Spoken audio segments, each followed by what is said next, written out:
राम कथावाचकों को राम का गुणगान करने के लिए दर दर क्यों भटकना पड़ता है?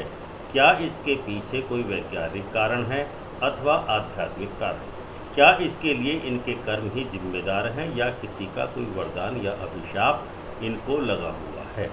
वर्तमान समय में भांति भांति के बाबा तथा कथावाचक समाज में मौजूद हैं, जैसे मुरारी बापू, बागेश्वर धाम वाले, धीरेन्द्र शास्त्री भगवान का गुणगान करते हैं। यह सभी नगर नगर जाकर राम कथा, भगवान कथा तथा श्री श्याम घनश्याम कथा का गुणगान करने का काम करते हैं।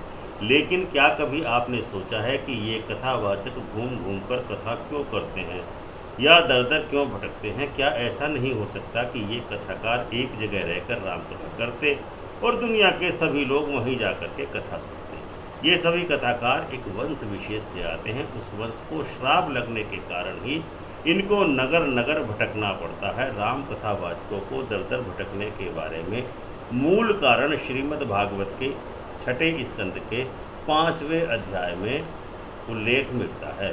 श्रीमद् भागवत के स्कंद 6 के अध्याय 5 में एक कथा आती है जिसके अनुसार नारद जी प्रभु श्रीहरि का सर्वाधिक गुणगान करते हैं और हर समय नारायण हरि का जाप करते रहते हैं। उनके मुख से यह उच्चारण सुनने के लिए हर मनुष्य तथा देव आतुर रहता है, लेकिन कभी कभी पुण्य कर्म करते करते भी अर्थ का अनर्थ हो जाता है।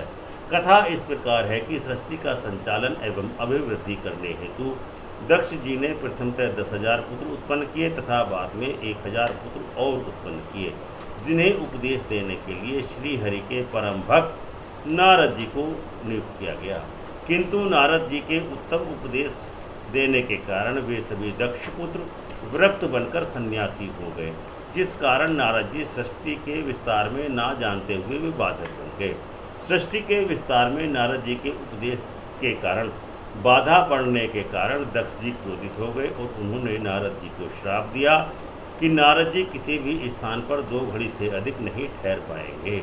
तभी से देवर्षि नारद जी कहीं पर भी 2 घड़ी से अधिक स्थिर नहीं रह पाते हैं और वर्तमान राम कथाकार भी अपने उपदेशों से समाज को माया से विरक्त रहने का उपदेश देते रहते हैं, जिस कारण से दक्ष जी का श्राप वर्तमान कथाकारों पर अपना प्रभाव दिखाता है और वो किसी भी एक स्थान पर स्थिर नहीं रह पाते हैं, क्योंकि विरक्ति का उपदेश देने के कारण दक्ष जी के श्राप से ये सभी वर्तमान राम कथाकार प्रभावित होने लगते हैं।